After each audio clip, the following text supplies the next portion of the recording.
10वी आणि 12वीची परीक्षामध्ये बसणारे सर्व विद्यार्थ्यांना माझ्या खूप खूप शुभेच्छा. All the very best. मला पूर्ण आशा आहे की तुम्ही आपल्या क्षमतापेक्षा जास्त चांगली परफॉर्मन्स देऊन आपले आणि आपले आई वडिलांचे नाव रोशन करणार आहे. यावर्षी आपण एक 3 पॉइंट कार्यक्रम सर्व शाळेसाठी दिलं होतं. त्याच्यामध्ये सर्व शाळेने आपले प्रत्येक विद्यार्थीला त्या परीक्षामध्ये बसवायचे आहे आणि प्रत्येक विद्यार्थी त्या परीक्षामध्ये उत्तीर्ण अथवा पास होणं पाहिजे. दुसरी चॅलेंज होती की प्रत्येक वर्ष आणि प्रत्येक विषयामध्ये आपली जो मागच्या वर्षीची ॲव्हरेज होती त्या वर्ष आणि विषयासाठी त्या ॲव्हरेज 10% वाढ होणं अपेक्षित होतं. आणि तिसरी चॅलेंज आपण सर्व शाळेला दिलेली आहे की जो आपले टॉपर 10 विद्यार्थी प्रत्येक वर्गानिहाय आणि प्रत्येक विषयनिहाय जो टॉप 10 विद्यार्थी होते त्यांची जो ॲव्हरेज या सरासरी नंबर होते त्याच्यामध्ये 5%ची वाढ होण्याची एक अपेक्षा आपण व्यक्त केली होती. पुणे जिल्ह्यामध्ये असलेल्या सर्व शाळेने या कॉम्पिटिशनमध्ये मोठ्या प्रमाणात सहभागी होण्यासाठी आपली इच्छा नोंदवलेली आहे आणि मी सर्व शाळे आणि सर्व शिक्षकांना याच्याबद्दल शुभेच्छा देतो. आपण यावर्षी राज्य सरकारच्या माध्यमातून एक कॉपीमुक्त अभियान राबवणार आहे. प्रत्येक विद्यार्थी त्या शाळेमध्ये जाण्याच्या आधी म्हणजे त्यांची एक्झामिनेशन सेंटरमध्ये जाण्याच्या आधी त्यांची फ्रिस्किंग होणार आहे. महिलांसाठी जो मुली आहेत त्यांच्यासाठी महिला पोलीस कामगारांची नियुक्ती करण्यात येणार आहे. या फ्रिस्किंगशी कुठलेही विद्यार्थी घाबरू नये. ओन्ली स्टेशनरी आणि आपला ॲडमिट कार्ड घेऊन त्या एक्झाम सेंटरमध्ये आपण यावं. 50 मीटरची जो पेरिमीटर आहे त्या शाळेपासून त्याला सिक्युअर करण्यात येणार सो दॅट कुठल्याही प्रकारचे एक्सटर्नल असिस्टन्स या बाहेरून सहकार्य त्या विद्यार्थीला प्राप्त होणार नाही. इन्व्हिजिलेटर्सची पथक जास्त करण्यात आलेली आहे. स्थायी आणि फिरती पथकांची संख्यामध्ये वाढ करण्यात आलेली आहे. परीक्षाच्या कालावधीमध्ये विद्यार्थीला आपण बाहेर जाऊ देणार नाही आणि पूर्ण 3 तास जो परीक्षाचा कालावधी आहे जो वेळ आहे त्याच्यामध्ये विद्यार्थीला त्या सेंटरमध्ये आणि त्या आपल्या सीटवर बसावं लागणार आहे. याच्यामध्ये यदि कुठली इमर्जन्सी झाली की टॉयलेट वगैरे जाण्याची गरज असेल तो इन्व्हिजिलेटर आणि सेंटरचे जे प्रमुख आहेत त्यांच्या मान्यतांनी असं विशेष परवानगी घेऊन ते जाऊ शकतात. बट याच्यासाठी आपण पूर्ण नियोजन करणार आहे. मी सर्व विद्यार्थीला विनंती करतो की आपल्या भविष्याच्या लक्षात ठेवता कुठल्याही प्रकारची अनियमितता या कुठल्याही प्रकारची आपण चीटिंग करू नये. या नियमाचे आपण घाबरू नये पण कुठल्याही प्रकारचे रॉंग प्रॅक्टिसेसमध्ये इंडल्ज करताना आपण दिसू नये. यदि कुठल्या सेंटरमध्ये मास चीटिंग यदि चालू आपल्याला दिसलं त्या केंद्र प्रमुखांना आणि त्याबरोबर त्या केंद्र चालकांना त्यांचे संस्थानला त्यांच्यावर विशेष कारवाई करण्यात येईल. मास अथवा ऑर्गनाइज चीटिंगची कुठलीही पद्धत यदि आपल्या लक्षात आली त्यांच्यावर फौजदारी गुन्हा दाखल करण्यात येणार आहे. याची सर्वांनी नोंद घ्यावा. आता या परीक्षामध्ये मी सर्व विद्यार्थीला काय टिप्स देऊन मी त्यांना शुभेच्छा देण्यासाठी इच्छुक आहे. सर्वप्रथम सर्व पालकांची जो जबाबदारी आहे तो मी आपल्याला विनंती करतो की आपल्या विद्यार्थीला आपण एनकरेज करावा, त्याला सपोर्ट द्यावा, त्यांना कुठल्याही प्रकारचा स्ट्रेस देऊ नये. सन्माननीय पंतप्रधान महोदयांनी आपल्याला परीक्षावर चर्चा करून सर्व विद्यार्थीला सूचना दिली होती की एक स्ट्रेस फ्री आणि खुशीच्या वातावरणामध्ये आपण परीक्षाच्या समोर जाणं पाहिजे आणि हे जीवनसाठी एक तयारी आहे आणि पालकांनी याच्यासाठी विशेष बल द्यावं. त्याला व्यवस्थित जेवण, टाइम टू टाइम एक्सरसाइज या सगळ्या गोष्टी आपण करून द्यावं. परीक्षा सेंटरमध्ये उचित वेळच्या आधी त्याला परीक्षा सेंटरपर्यंत घेऊन जावं सो दॅट परीक्षा सेंटरमध्ये होणारे उशीर कुठल्याही परिस्थितीत होणार नाही, कुठल्याही प्रकारची स्ट्रेस मुलांना होणार नाही याबद्दल आपण प्रयत्न करूया. ट्रॅफिक वगैरेच्या गोष्टी लक्षात घेता परीक्षा सेंटर व्यवस्थित वेळेवर घेऊन जाण्यासाठी आपण नियोजन करा. ॲडमिट कार्ड प्राप्त झाल्यानंतर माझी सर्व पालकांना विनंती आहे की आपण आधी हा परीक्षा सेंटरमध्ये जाऊन या आणि घरातून त्या परीक्षा सेंटर जाण्यासाठी किती वेळ लागताय त्याचा पण एक हिशोब आपण करून घ्या. कुठल्याही प्रकारच्या विद्यार्थीला आपण क्रिटिसाइज करू नका. यदि त्यांना काय गोष्टी येत नसेल या कुठल्याही गोष्टीबद्दल ते स्ट्रगल करत असेल त्यांना एक पॉझिटिव्ह एनकरेजमेंट द्या, त्यांना हा विषयासाठी सहकार्य करा आणि यदि आपल्याला सहकार्य करण्यात येऊ शकले नसेल तो त्या संबंधितांचे शिक्षकांकडून त्या सहकार्य त्यांना उपलब्ध करून द्या. यदि कुठले शिक्षक पण असक्षम असेल त्या विद्यार्थीला सहकार्य करण्यासाठी कुठले डाऊटच्या संदर्भात आपण पुणे जिल्हा परिषदला 1800-233-4130 या नंबरवर फोन करून आपले जो काही डाऊट्स असेल ते आपण विचार करू शकतात. आणि हा डाऊट सॉल्व्ह करण्यासाठी जिल्हा स्तरावरचे जो तज्ञ शिक्षक आहे ते आपल्याला मदत करणार आहे. रिझल्ट बद्दल अजिबात घाबरू नका.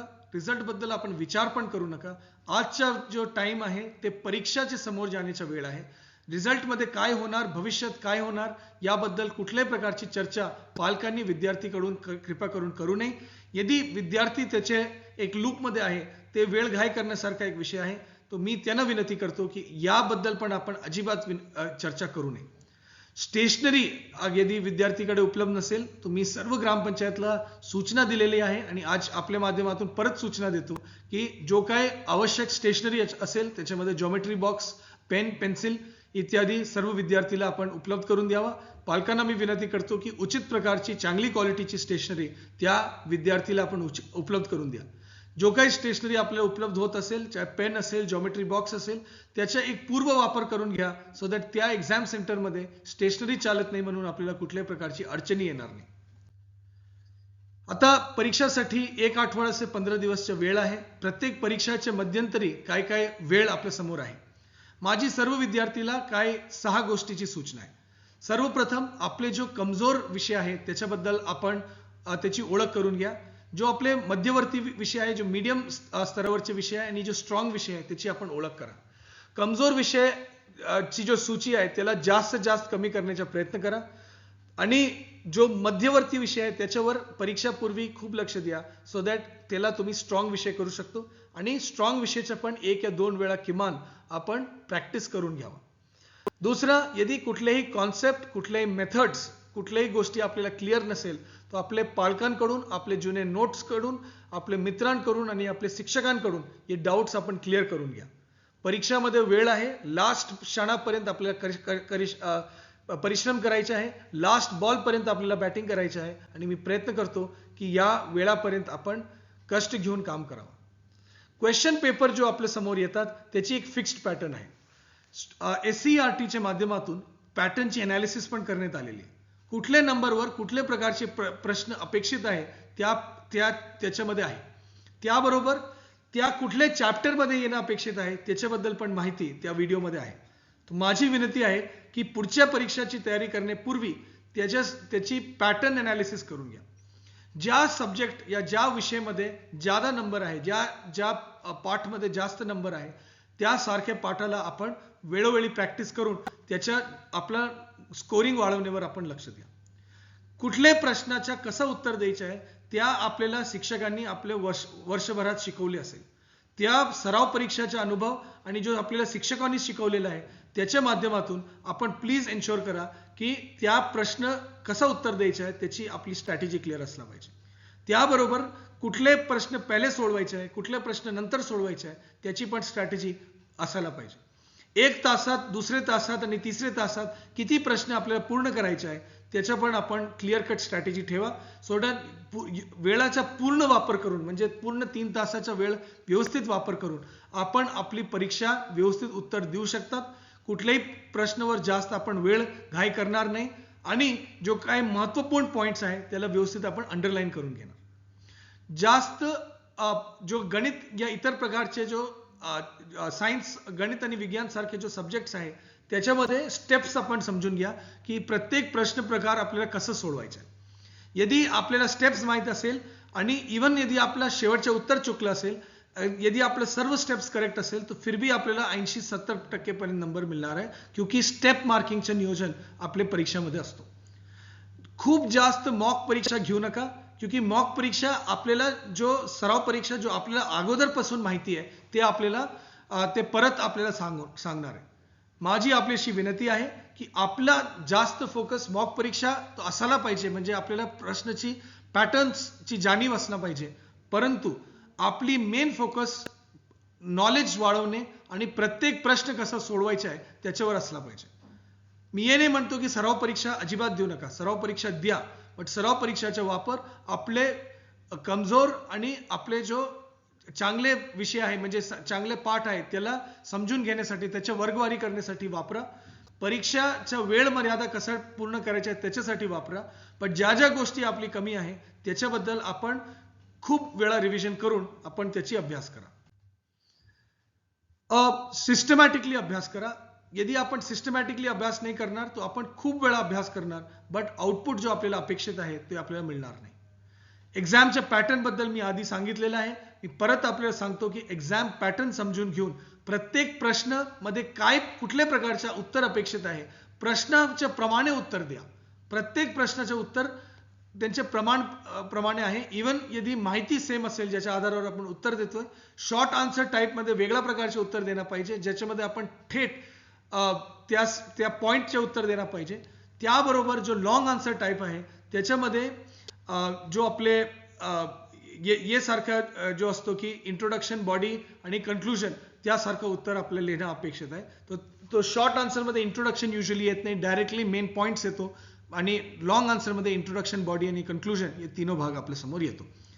ज्यावेळेला आपण फ्री बसलेले आहे तर याच्यामध्ये इतर प्रकारच्या गोष्टीबद्दल विचार न करता रिकॉल रिव्हिजन करा. म्हणजे तुम्ही जो अभ्यास केला, तुमची जो माहिती आहे, त्या सब्जेक्टवरची जो माहिती आहे त्याच्याबद्दल आपण वारंवार विचार करा की मला काय माहिती आहे आणि मला काय येत नाही. ज्या गोष्टी आपल्याला या रिकॉल रिव्हिजन मध्ये येत नाही त्या गोष्टी आपण लिहून घ्या.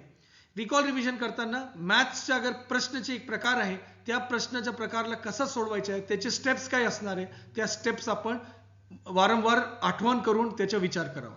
तसंच विज्ञान अथवा आपले भूगोल मध्ये कुठले प्रोसेस आहे, म्हणजे एक मुळे दुसरे होतं, दुसरे मुळे तिसरे होतो, त्याचा आपण विचार करा. तसंच भाषा आणि इतिहास वगैरे मध्ये जो कहाणी आहे, गद्यांश आहे, त्या कहाणीमध्ये काय काय गोष्टी घडल्या, पहिले काय घडलं, दुसरं काय घडलं, हे क्यू घडलं, त्याच्याबद्दल आपण विचार करा. आणि ज्या ज्या गोष्टी आपल्याला येत नसेल त्याच्या आपण लिहून घ्या आपले, आणि त्या माहितीला आपण व्यवस्थितप्रमाणे वापर करा. फक्त 40-50 दिवसची विषय आहे. पुढच्या 40 दिवस नंतर आपण पूर्ण वेळ मोबाईल बघू शकतात, पूर्ण वेळ मित्रांशी भेट करू शकतात, पूर्ण वेळ टीव्ही बघू शकतात, पूर्ण वेळ चित्रपट बघू शकतात. हे 40-50 दिवस कुठल्याही प्रकारची डायव्हर्जन न करता फक्त आपल्याला रिएनर्जाइज करण्यासाठी, म्हणजे फ्रेश करण्यासाठी जो ब्रेक्स आहे फक्त त्या ब्रेक घ्या. ही माझी आपल्याशी विनंती आहे. स्क्रीन टाइम कमी करा आणि अभ्यासचे वेळ वाढवा. जो मॅथमॅटिक्स सारखी जो सब्जेक्ट्स आहे त्याच्यामध्ये आपण एक जो 2-3 प्रकारची चुका करतो, याबद्दल मी जरासं आपल्याला सांगण्यासाठी इच्छुक आहे. आपण फॉर्म्युलावर फार लक्ष देतो, बट फॉर्म्युलाला त्या लावायच्या कसं प्रश्न प्रकारवर त्याच्यावर आपण जास्त लक्ष देत नाही.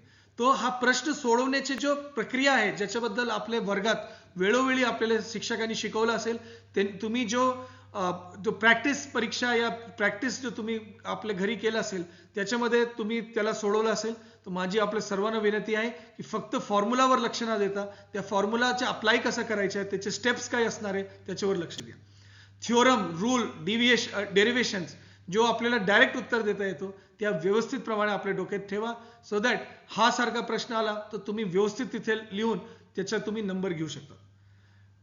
ज्या परीक्षामध्ये जसं विज्ञान असेल, काही आपले इतिहास असेल, याच्यामध्ये फ्लो चार्ट वगैरे करून, या कोई डायग्राम्स ड्रॉ करून, या भूगोलमध्ये मॅप्स करून त्याला आपण प्रश्न सोडू शकतो, नंबर घेऊ शकतो.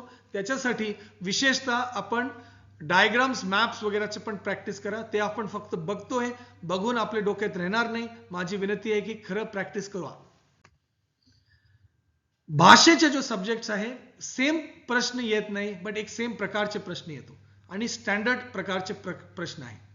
जो आपले सर्व हिंदी असेल, मराठी असेल, अंग्रेजी असेल, प्रत्येक भाषेमध्ये जो गद्यांश आहे या आपले जो नाट्य आहे ते सगळे मध्ये एक सिंगल लाईन स्टोरी आहे. म्हणजे एक मूल कॅरेक्टर या मूल ऑब्जेक्ट असेल, जसे एक व्यक्ती असेल या काही शॉल या यासारखा काही ऑब्जेक्ट असेल, त्यांची कहाणी, त्यांची विश्लेषण त्या कहाणीमध्ये असतो.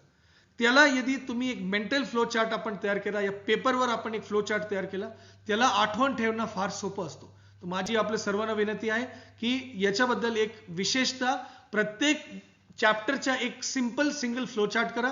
रिव्हिजन मध्ये पण वापर होईल आणि कुठल्याही प्रकारचा प्रश्न सोडवण्यासाठी जो कॉम्प्रिहेन्शन बेस्ड प्रश्न असतो, माहिती बेस्ड प्रश्न असतो, त्याला सोडवण्यामध्ये तुम्हाला मदत होईल. जो आपले कविता आहे त्याच्यामध्ये डिस्क्रिप्शन असतो, म्हणजे एक प्रकारची त्यांची सौंदर्याच्या या एक विषयाची विचारच्या एक त्याची डिस्क्रिप्शन असतो. तर माझी विनंती आहे की कविताबद्दल पण एक सिंगल पॉइंटेड की काय कुठले त्यांची डिस्क्रिप्शन पॉइंट्स आहे. बिकॉज कविता वाचून आपल्याला गद्यांशमध्ये उत्तर द्यायचे, पॅराग्राफ्समध्ये उत्तर द्यायचे, तो हा डिस्क्रिप्शन आपण काढून घ्या. ग्रामरमध्ये सिंपल फॉर्म्युलाचे रूल्स आहे, त्या फॉर्म्युला आणि ते रूल्स जो आहे त्या रूल्सचे जाणीव करून घ्या.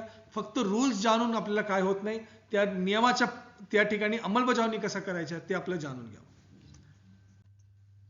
जो सोशल सायन्सेस आहे म्हणजे इतिहास आहे, आपली समाजशास्त्र आहे वगैरे, त्याच्यामध्ये उसका प्रोसेस स्टोरी व्यवस्थित जाणून घ्या. आणि मी परत सांगतो, मॅप्स असेल, आपली फ्लो चार्ट्स असेल, ते सगळे गोष्टी आपण व्यवस्थित शिकून घ्या.